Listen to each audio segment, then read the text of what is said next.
Mesdames et messieurs, bonsoir, bienvenue dans ce flash de l'actualité sur Tounesna TV. Certains leaders politiques et députés de la Troïka ont appelé dans la nuit du mercredi 31 juillet au jeudi 1er août à protester samedi après la rupture du jeûne à la Kasbah. Au cours d'un festival oratoire rassemblant des partisans de Nahda et du CPR devant le siège de l'Assemblée constituante, un appel à soutenir et à protéger la légitimité de toutes les tentatives de renversement a également été lancé.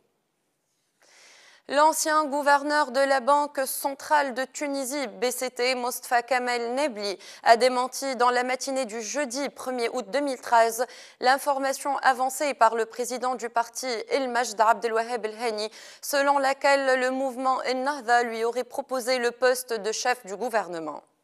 La secrétaire générale d'Al-Jumhouri, Maya Jribi, a déclaré ce jeudi 1er août, à l'issue de sa rencontre avec le président Mansouf Marzouki à Carthage, que la Tunisie a besoin d'une nouvelle forme de gouvernance. Pour Maya Jribi, la Tunisie est dans une situation grave, nécessitant des solutions d'urgence dont l'élargissement de la coalition gouvernementale ne fait pas partie.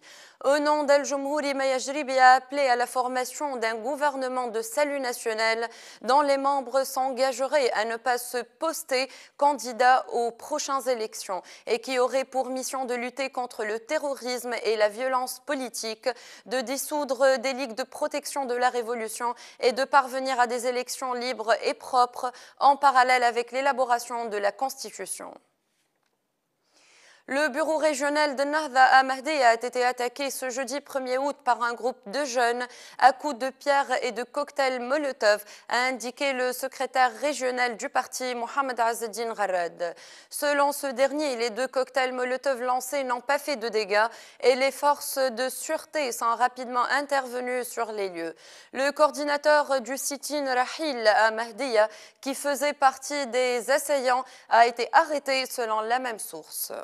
Une source sécuritaire a indiqué qu'environ 80 cellules terroristes sont implantées le long de la frontière tuniso-algérienne et communiquent entre elles par message crypté, rapporte ce jeudi 1er août le journal At-Tounsiya.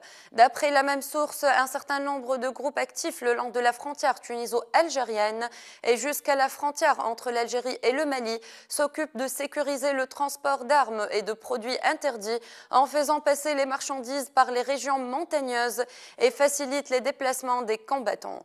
Les cellules terroristes observent les déplacements des forces de l'ordre et des militaires et échangent des informations à ce sujet tout en se protégeant les unes les autres en cas d'attaque.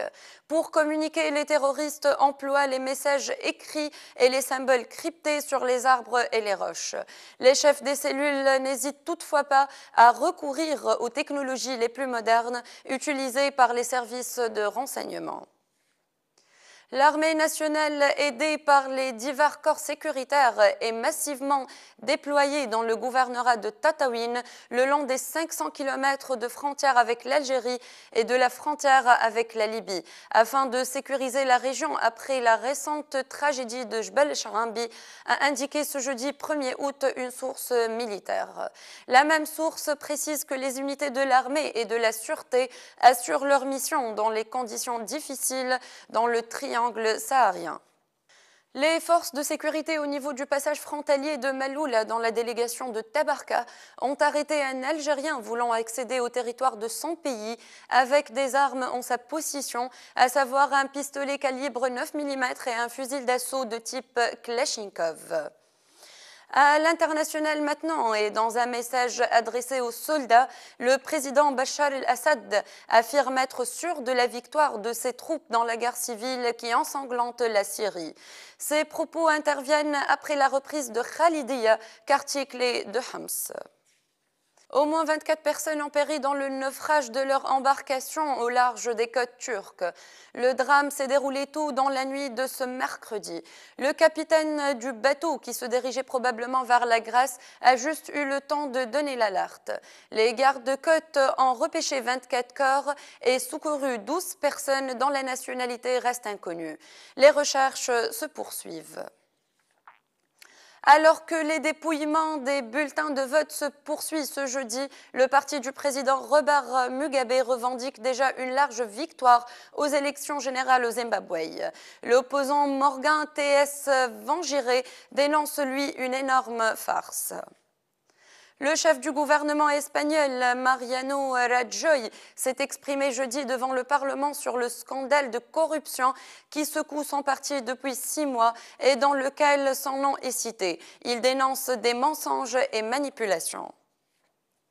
Recherché par le régime kazakh qui l'accuse de détournement de fonds, l'ex-ministre et opposant Mortar Ablyazov a été arrêté mercredi près de Cannes. Sa famille avait été expulsée d'Italie fin mai, provoquant une crise politique à Rome.